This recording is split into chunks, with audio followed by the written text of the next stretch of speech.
jumpa lagi di channel Betul Gesit. Nah, kali ini saya akan memperkenalkan alat-alat sederhana yang digunakan untuk ngebreed di rumah aja. Jadi alat-alat ini cukup murah ya dan cukup mudah ditemukan. Nah, untuk alatnya apa saja nanti kita perkenalkan satu persatu ya. Selain kita ngasih gambaran mengenai alat-alat yang dibutuhkan, kita juga akan memberikan gambaran bagaimana cara ngebreed di rumah. Namun sebelumnya ya, jangan lupa ya like, subscribe, dan komen di channel Betul Gesit ini. Terus dukung channel Betul Gesit ini supaya semakin maju ya. Nah, wadah pertama itu adalah wadah bisa berukuran 30x20 atau 20x20, atau bisa juga menggunakan wadah seperti yang kami gunakan ini, wadah hitam yang banyak ditemukan dimanapun. Nah, wadah ini digunakan untuk proses pemijahan dari sekitar 7-10 hari. Mulai dari perjodohan antara ikan cupang sampai burayak berusia 4 hari, atau bisa dilihat saat burayak sudah berenang vertikal, itu cukup sampai wadah ini aja.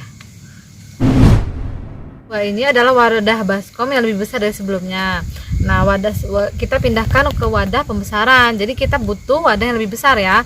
Nah, di sini di baskom yang ini itu mulai dari burayak usia 4 hari. Bisa ditempatkan burayak yang selama 4 hari ini sampai 2-3 bulan. Jadi nggak apa-apa kalian tempatkan burayak kalian di wadah baskom ini 2-3 bulan. Namun setelah 3 bulan itu harus dipisahkan. Karena pada saat usia 3 bulan itu biasanya burayak ini bisa saling berantem atau bertengkar gitu. Jadi kita harus pisahkan ke wadah-wadah masing-masing.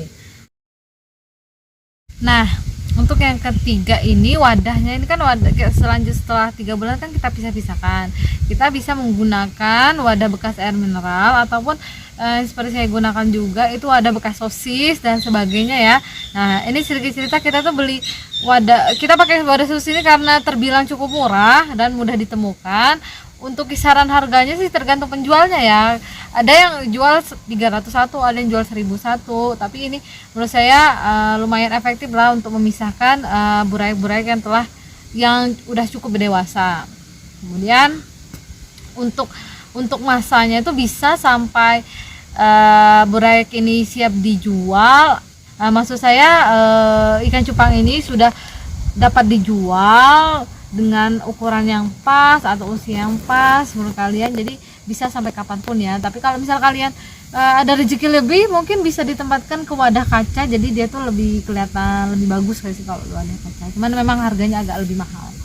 Oke, lanjut, itulah tadi wadah-wadahnya. Kemudian kita lanjutkan bagaimana gambaran cara ngebreed ya.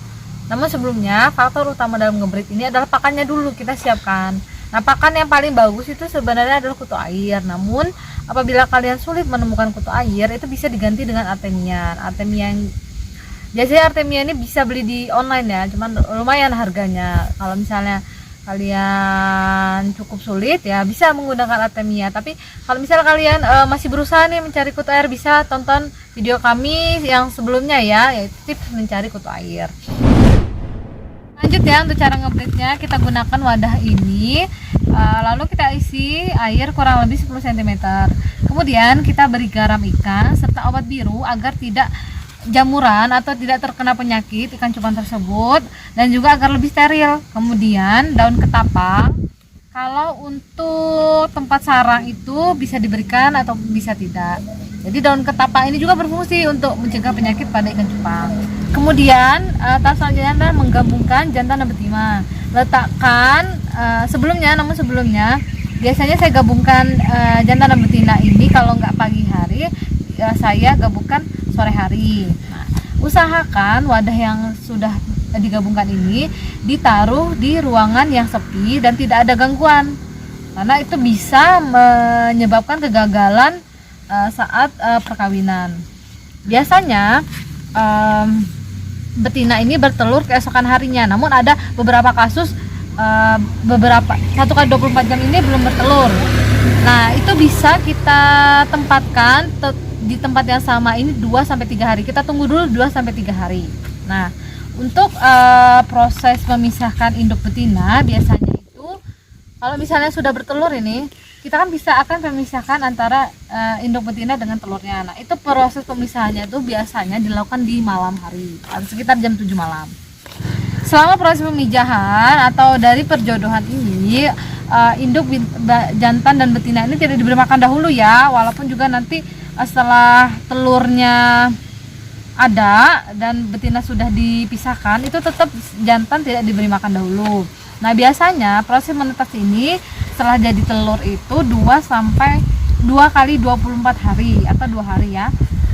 Kemudian tetap kita tidak boleh memberikan makan burayak yang baru menetas ini sampai usianya 4 hari baru diberi makan. Nah, usahakan diberi makannya itu dengan menggunakan kutu air ya. Selain dia bagus untuk kesehatan burayak, itu juga menghindari tersedak. Burayak ini tersedak karena partikel yang besar itu bisa menyebabkan burayak ini tersedak dan menyebabkan burayak ini mati. Atau bisa misalnya tadi kan sudah disebutkan ya, kalau misalnya kalian susah mencari kutu air, bisa menggunakan artemia karena dia ukurannya juga kecil. Atau bisa menggunakan kuning telur juga ya, bisa digunakan. Cuman kalau kuning telur ini kelemahannya itu dia agak kotor ya medianya, karena dia kan kuning telur kan banyak remahannya.